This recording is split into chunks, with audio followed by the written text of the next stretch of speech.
सो दोस्तों welcome to money stocks. तो इस वीडियो के अंदर हम लोग बात करने वाले हैं मल्टीपल स्टॉक्स के बारे में। तो चलिए सबसे पहले हम लोग डिस्कस करेंगे जियो फाइनेंशियल्स के बारे में। तो जहां में जियो फाइनेंशियल्स के अंदर आज के दिन 2.5% से लेकर 3% की गिरावट हमें देखने को मिला हुआ है एंड 317 रुपये के आसपास हमें क्लोजिंग नज़र आ चुकी है। तो जिस लेवल्स के बारे में दोस्तों हमने आपके साथ प्रीवियसली शेयर किया था कि ट्रेड लाइन हमें निकल के आया हुआ था, वही ट्रेड लाइन के आसपास हमें जियो फाइनेंशियल्स के द्वारा हमें सपोर्ट लिया जा सकता है एंड वहाँ तक हमें कंपनी के अंदर हमें गिरावट हो सकता है, वहाँ से कंपनी सपोर्ट लेके फिर हमें तेज़ी देखने को मिल सकता है। तो फाइनली वही ट्रेड लाइन की ओर हमें कंपनी आगे बढ़ते हुए देखने को मिला है। तो गिरावट का जो मेन रीज़न है वो ओवरऑल मार्केट है, क्योंकि मार्केट के अंदर अगर आपने दोस्तों देखा होगा तो मार्केट के अंदर आज के दिन बहुत ज़्यादा बुरी तरीके से गिरावट हमें देखने को मिला। मैक्सिमम सेक्टर्स के अंदर गिरावट नज़र आया एंड मैक्सिमम स्टॉक्स के अंदर भी बहुत बड़ी गिरावट हमें देखने को मिला है। बड़े से बड़ी कंपनी, फंडामेंटल स्ट्रॉन्ग कैटेगरी वाली कंपनीज के अंदर भी हमें बड़ी गिरावट देखने को मिला है। 3 से 4%, 5%, 6% इस तरीके से गिरावट हमें नज़र आया है। तो कहीं ना कहीं गिरावट का जो ओवरऑल कारण है वो स्टॉक मार्केट है, यानी कि मार्केट की अगर बात करें तो मार्केट हमें आज के दिन दोस्तों बियरिश था। बहुत बड़ा स्टेक भी बेचा गया है, बहुत बड़ी क्वांटिटीज़ के अंदर बेचा भी गया है, बहुत सारे बड़े इन्वेस्टर्स के द्वारा सेलिंग भी किया गया है। तो कहीं ना कहीं मल्टीपल अपडेट्स की वजह से हमें गिरावट नज़र आए। और जियो फाइनेंशियल्स के अंदर एक और दोस्तों नेगेटिविटी था। आप सभी को पता होगा जियो फाइनेंशियल्स के द्वारा जो अपना Q1 के नंबर्स जो पेश किए थे, वो जो मार्केट हमें एक्सपेक्ट करके चल रहा था उस तरीके से नंबर्स हमें कंपनी ने प्रेजेंट नहीं किया, मार्केट के एक्सपेक्टेशंस को फुलफिल नहीं किया। तो ये एक और हमें नेगेटिविटी था जियो फाइनेंशियल्स को लेके। तो दोनों खबरों की वजह से हमें जियो फाइनेंशियल्स के अंदर गिरावट नजर आया हुआ है। और कहीं ना कहीं पिछले 6 महीने का चार्ट अगर आप ऑब्जर्व करके चलेंगे तो अभी भी टॉप से लेके करंट प्राइस तक अगर आप कंपेयर करके देखोगे तो जियो फाइनेंशियल्स कंपनी 19% की गिरावट के अंदर हमें ट्रेड कर रहा है। लेकिन अगर आप जियो फाइनेंशियल्स का अगर आप हर एक दिन का डिलीवरीज देखोगे तो मोर देन 50% के डिलीवरीज हमें देखने को मिलता है। आज के दिन अगर आप देखोगे तो 52% के डिलीवरीज हमें देखने को मिला है।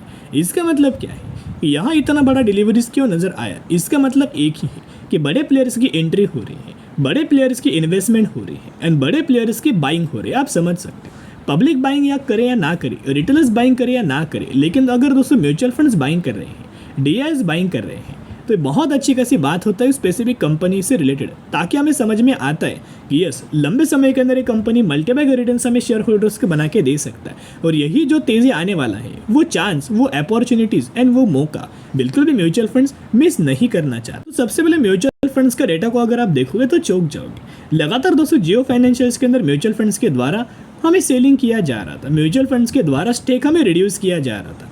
ये डेटा है जून महीने का, जून मंथ का, यानी कि आप देख सकते हो 53 म्यूचुअल फंड्स की बाइंग एंड 23 म्यूचुअल फंड्स की सेलिंग। जहां लगातार अगर आप देखोगे तो बाइंग हमें म्यूचुअल फंड्स के द्वारा किया गया है जून मंथ्स के अंदर। एंड हर एक महीने का डेटा अगर आप देखोगे तो म्यूचुअल फंड्स के द्वारा फेब मंथ के अंदर बाइंग किया गया था।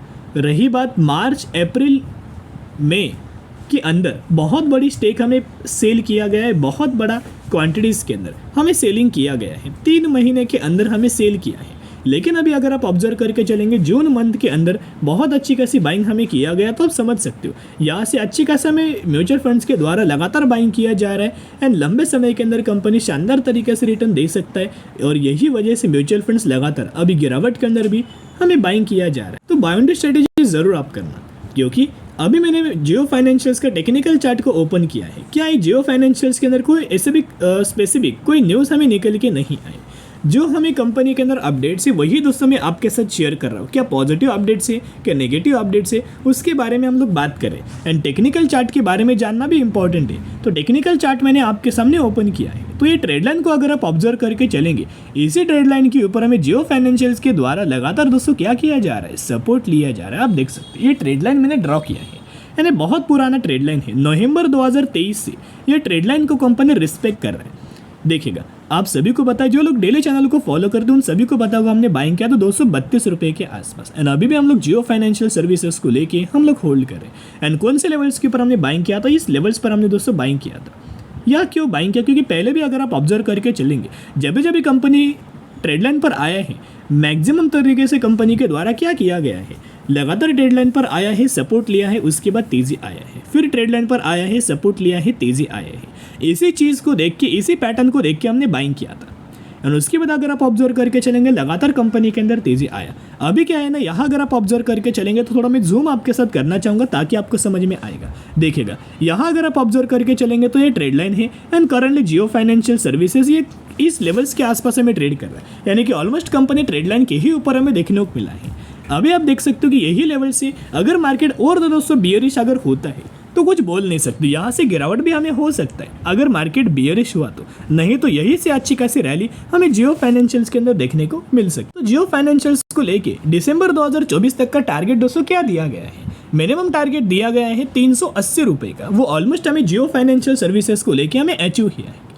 और मैक्सिमम टारगेट दिया गया है 480 रुपये का, जो कि आने वाले फ्यूचर में कंपनी अचीव कर सकती है। एंड एक पॉजिटिविटी आप सभी को पता होगा कि जियो फाइनेंशियल्स की एंट्री AMFI इंडेक्स के अंदर हुआ था, यानी कि association of mutual funds of India. इस इंडेक्स के अंदर जियो फाइनेंशियल्स की जो सर्विसेज की एंट्री हुआ था वो लार्ज कैप कैटेगरी के अंदर हुआ था and Tata take and IRDA की मिड कैप कैटेगरी के अंदर हमें एंट्री हुआ था। तो जो भी कंपनी इंडाइसेस के अंदर एंट्री करता है, कोई भी कैटेगरी हो, मिड कैप हो, स्मॉल कैप हो या फिर लार्ज कैप हो, वो कंपनी के अंदर आने वाले सालों में बहुत बड़े बड़े इन्वेस्टमेंट आ सकते हैं बड़े प्लेयर्स के द्वारा, क्योंकि बड़े इन्वेस्टर्स और बड़े प्लेयर्स क्या करते हैं, स्पेसिफिक इंडेक्स को चूज करते हैं एंड उस इंडेक्स में से जितने सारी कंपनी उनको पसंद आती है वो शॉर्टलिस्ट करते हैं एंड एक डिसीजन लेते हैं कि ये स्पेसिफिक कंपनी के अंदर इन्वेस्ट करना है। तो स्पेसिफिक वही कंपनी के अंदर दोस्तों इन्वेस्ट करते हैं जो उनको पसंद आता है, fundamentally, business and technical basis. तो एक रिक्वेस्ट करना चाहूंगा, जो लोग लंबे समय के अंदर कंपनी को बाइंग करेंगे उन्हीं लोगों को कंपनी मल्टीपल रिटर्न्स हमें क्रिएट करके देगा। एक तो ग्रुप बहुत अच्छा है, राइट, बिजनेस कंपनी का बहुत अच्छा, रिसेंटली कंपनी ने अपना बिजनेस एक्सपांड भी किया है, डाइवर्सिफाई भी कर रहा है एंड नए नए सेगमेंट्स के अंदर भी कंपनी अपना बिजनेस को इंक्रीज कर रहा है। तो अभी तो स्टार्टिंग है, अभी जियो फाइनेंशियल्स का बिजनेस बहुत छोटा है। आने वाले साल में जैसे जैसे कंपनी का बिजनेस बढ़ेगा वैसे वैसे कंपनी को बेनिफिट मिलेगा एंड वैसे वैसे कंपनी के अंदर हमें तेजी आएगा। चलिए अभी हम डिस्कस करेंगे अगली कंपनी के बारे में जिसका नाम है HDFC बैंक। HDFC बैंक जैसी फंडामेंटल कैटेगरी स्ट्रॉन्ग कंपनी और लार्ज कैप कैटेगरी से बिलोंग करने वाली कंपनी के अंदर हमें आज के दिन 2.5% की गिरावट देखने को मिला है। 1616 रुपये के आसपास हमें क्लोजिंग नजर आए हैं।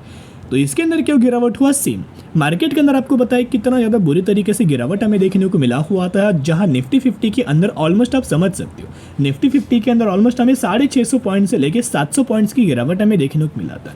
ये दोस्तों कोई नॉर्मल गिरावट नहीं है, ये बहुत बड़ी हमें सेलिंग देखने को मिला है, बहुत बड़ा हमें ग्लोबल लेवल्स के ऊपर जो पैनिक लेवल था, निगेटिविटी था, वो हर एक कॉम्बिनेशन के ही वजह से हमें फॉल हुआ है। तो अगर इतना बड़ा मार्केट के अंदर अगर फॉल नजर आएगा, जितने सारे सेक्टर होंगे, जितने सारे बड़े बड़े कंपनीज होंगे, उन हर एक कंपनी के अंदर गिरावट नजर आएगा। इस वजह से HDFC बैंक हो, SBI हो, कोटक हो या फिर ICICI बैंक हो, हर एक बैंक के अंदर भी गिरावट हमें देखने को मिला हुआ। लेकिन एक बात तो सही है, अगर आप इनका पिछले 5 सालों का चार्ट को अगर आप ऑब्जर्व करके चलेंगे तो ये कंपनी का एक रेजिस्टेंस लेवल है और ये कंपनी का एक सपोर्ट लेवल है। इसी के बीच में लगातार दोस्तों HDFC बैंक ट्रेड कर रहा है। जब भी तेजी आता है ऊपर लेवल्स के ऊपर कंपनी रेजिस्टेंस लेता है, जब भी गिरावट आता है निचले लेवल्स के ऊपर कंपनी के द्वारा हमें सपोर्ट लिया जाता है। एंड सपोर्ट रेजिस्टेंस कंपनी कब से रिस्पेक्ट कर रहा है? ये 2022 से, एंड 2022 से भी पहले 2021 से कंपनी यही लेवल्स के ऊपर रेजिस्टेंस ले रहा है, यही लेवल्स के ऊपर सपोर्ट ले रहा है। एक पॉइंट नोट करना, जैसी कंपनी इससे बाहर निकलेगा आप देखते रहेंगे इतना शानदार तरीके से हमें तेजी आए। एंड ब्रोकरेज फर्म के द्वारा टारगेट भी दिया गया है, लंबे समय के अंदर इनका मानना है कि कंपनी बहुत जल्द 1950 रुपीज़ तक का लेवल्स हमें अचीव करके दे सकता है। एंड रही बात म्यूचुअल फंड्स के डेटा की, तो ये भी अगर आप ऑब्जर्व करके चलेंगे, जो डेली व्यूअर्स उनको पता है, क्योंकि हर एक कंपनी का डिस्कस जब हम लोग करते हैं इन्फॉर्मेशन, उस कंपनी का स्पेसिफिक म्यूचुअल फंड्स का डेटा भी हम लोग डिस्कस करते हैं। तो HDFC बैंक का म्यूचुअल फंड्स का हर एक महीने का डेटा अगर आप देखोगे, सबसे पहले नेम नोट करना कि HDFC बैंक के ही बारे में हम लोग बात करें।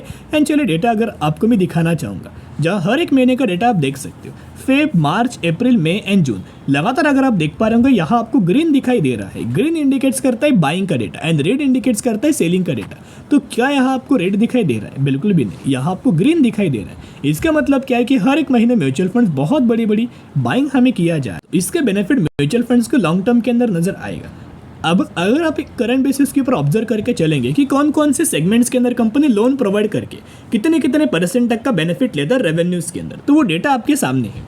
जहां एग्रीकल्चर एंड एलन एक्टिविटीज से 26%, advance to industries eligible as priority sector से लेंडिंग से 33%, सर्विसेज प्रोवाइड करके 32% एंड पर्सनल लोन प्रोवाइड करके 9%। उसके साथ साथ कंपनी का अगर आप कस्टमर बेस देखोगे ओवरऑल कितना ज़्यादा है, आप देख सकते हो कि कस्टमर बेस ही ऑलमोस्ट हमें 70 मिलियन प्लस का कस्टमर बेस है। इनके जो ब्रांचेस है ऑल ओवर अगर आप ऑब्जर्व कर करेंगे तो 6,300 है। इनके अगर आप आउटलेट्स देखोगे तो 21,000 है।